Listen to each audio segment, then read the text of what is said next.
নমস্কার বন্ধুরা, আজকে আমাদের বাড়িতে যে প্রোগ্রামটা চলছে সেটা তো আপনাদের সঙ্গে এখনো বলা হয়নি।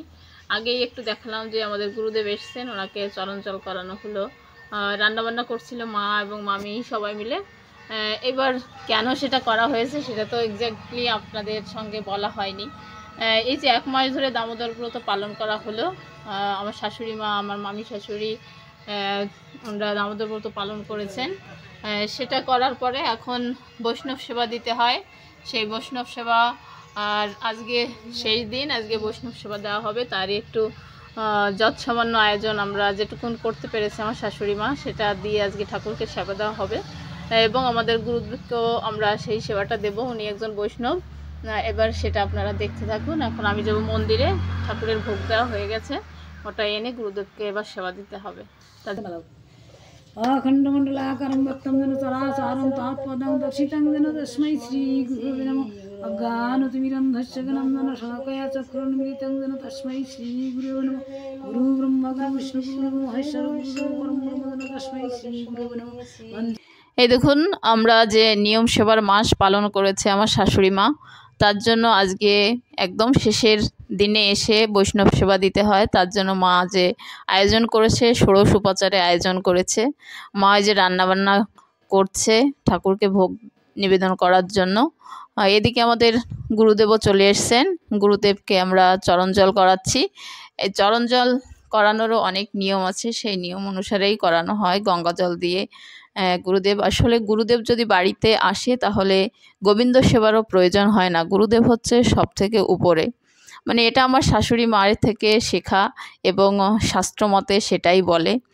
আমি, আমার যা, আমার ছেলেমেয়েরা ওই যে পাশে বসে গুরুদেব এসছেন ওনার চরণজল করালাম। এবার ওনাকে একটু পুজো অর্চনা দিতে হয়, পুজো অর্চনা দিচ্ছি। দেখুন, এভাবেই আপনারা কিভাবে করেন আমি জানি না, আমার শাশুড়ি মা যেভাবে আমাদেরকে শিখিয়েছে আমরা সেইভাবেই ওনাকে চরণজল করাই আসলে এবং পুজো দিই, আরতি করি ওনার সামনে। যেমনভাবে ঠাকুরকে আরতি করা হয় সেইভাবেই ঠিক আরতি করা হয়, আমরাও সেইভাবেই করি।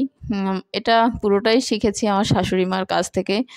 উনি যেভাবে করতেন ওনার গুরুদেবকে, সেইভাবে আমাদেরকেও শিখিয়েছেন, আমরাও সেই নিয়ম অনুসারে করি। এই দামোদর ব্রতে আমাদের গুরুদেব রয়েছেন জন্যই ওনাকে আনতে পেরেছি। যাদের গুরুদেব কাছাকাছি থাকে না, যদি বৈষ্ণব থাকে তাহলে তাদেরকে এনে এভাবে সেবা দেবেন। এই দেখেন, আমার শাশুড়ি মারা মিলে, মানে আমার মামি শাশুড়ি এবং শাশুড়ি দুজনে মিলে সমস্ত কিছু অ্যারেঞ্জ করেছে, আমরাও পাশাপাশি সাহায্য করেছি।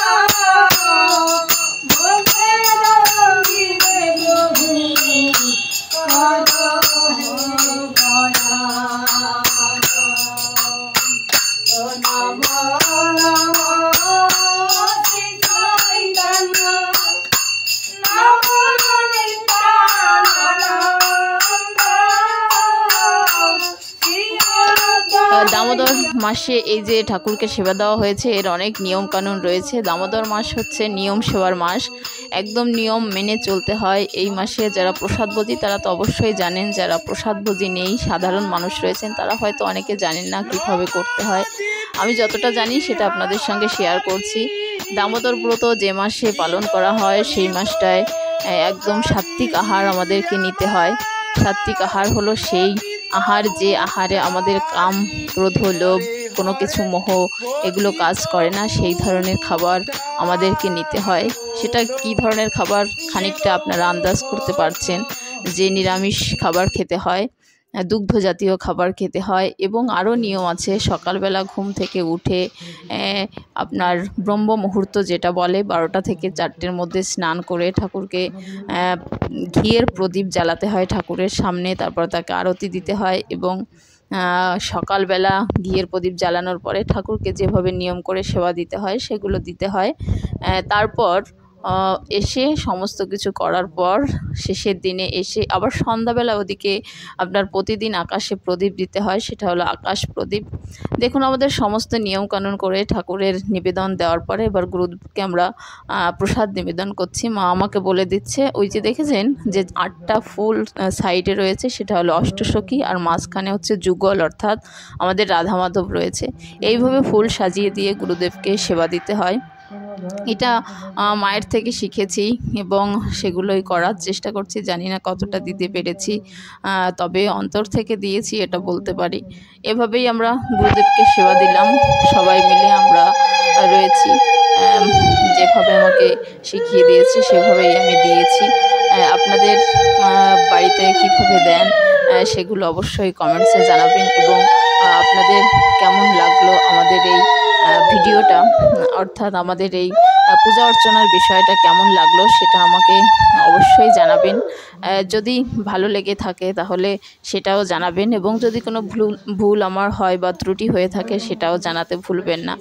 যারা প্রসাদভোজী রয়েছেন তারা এই নিয়মগুলো অনেক বেশি জানেন।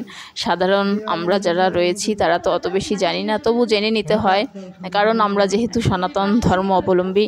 তাই আপনারা সবাই এগুলো করুন, দেখবেন ভালো থাকবেন, এবং কেমন লাগলো সেটাও জানাতে একেবারেই ভুলবেন না। তাহলে আজকের মতো আমি